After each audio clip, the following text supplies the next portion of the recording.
semuanya, Assalamualaikum warahmatullahi wabarakatuh. Perkenalkan, saya Dania Fitria dengan NIM 120. Saya perwakilan dari kelas A322. Di sini saya bertugas untuk membuat video tentang 5 anti yang diselenggarakan oleh Kampus Akademi Farmasi Surabaya, dan di sini saya mendapatkan tema tentang anti radikalisme.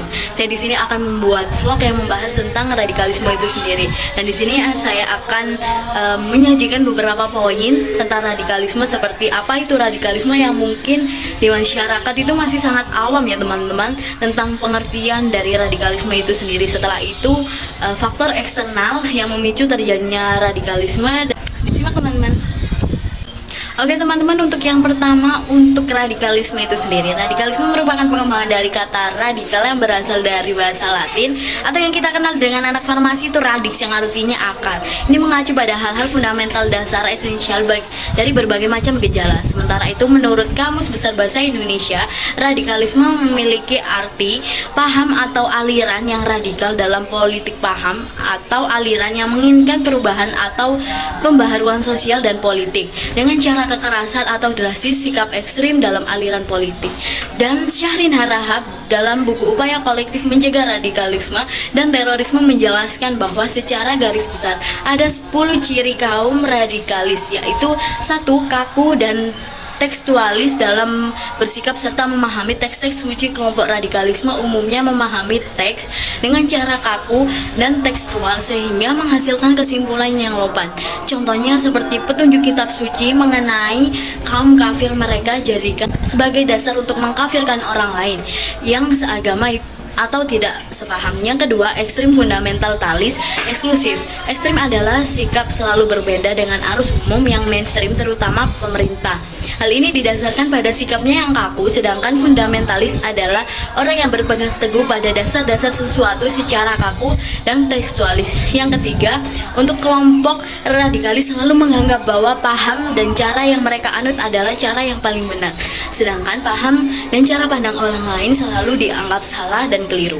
Yang keempat, selalu bersemangat mengkoreksi orang lain. Karena sikap eksklusifnya, kelompok radikalisme mempunyai semangat yang sangat tinggi untuk mengoreksi, menolak, bahkan melawan yang lain. Yang kelima, menggunakan kekerasan. Kaum radikalisme membenarkan cara-cara kekerasan dan menakutkan dalam mengoreksi orang lain, serta dalam menegakkan dan mengembangkan paham maupun ideologinya. Yang keenam, memiliki kesetiaan lintas negara. Kesetiaan kelompok radikalisme tidak terhalang oleh jarak sama sekali. Oleh karena itu, tindakan kelompok ini bisa dikontrol dari jarak jauh. Di sisi lain, karena kesetiaan yang kuat, mereka rela mengorbankan diri sendiri untuk membalas apa yang dialami kelompok di negara lain. Misalnya seperti Muslim di Indonesia yang ingin menuntut pembalasan atas pembantaian Muslim di Rohingya. Untuk poin yang selanjutnya atau poin yang ketujuh, yaitu musuh yang tidak jelas identitasnya. Musuh kelompok radikalisme seringkali tidak jelas identitasnya karena mereka menganggap orang lain tidak sepaham sebagai musuh. Artinya, siapa saja yang memiliki keyakinan, prinsip, pendapat, dan latar belakang yang berbeda berpotensi menjadi musuh kelompok radikal. Yang ke-8 yaitu all out war, atau sebagai imbas dari identitas musuh yang tidak jelas. Mereka melakukan all out war atau perang mati-matian terhadap musuh agamanya, serta yang melakukan kemungkaran bagi mereka. Membunuh dan mengusir musuh menjadi syarat perang agama. Yang ke-9 ada concern pada isu-isu penegakan negara agama. Kelompok radikal menganggap negara agama seperti kehilafan dalam Islam mampu mewujudkan tatanan dunia yang lebih adil dan sejahtera karena menjadikan agama sebagai dasar negara dan hukumnya secara eksplisit. Dan yang ke-10 atau yang terakhir nih teman-teman, mengkafirkan orang lain.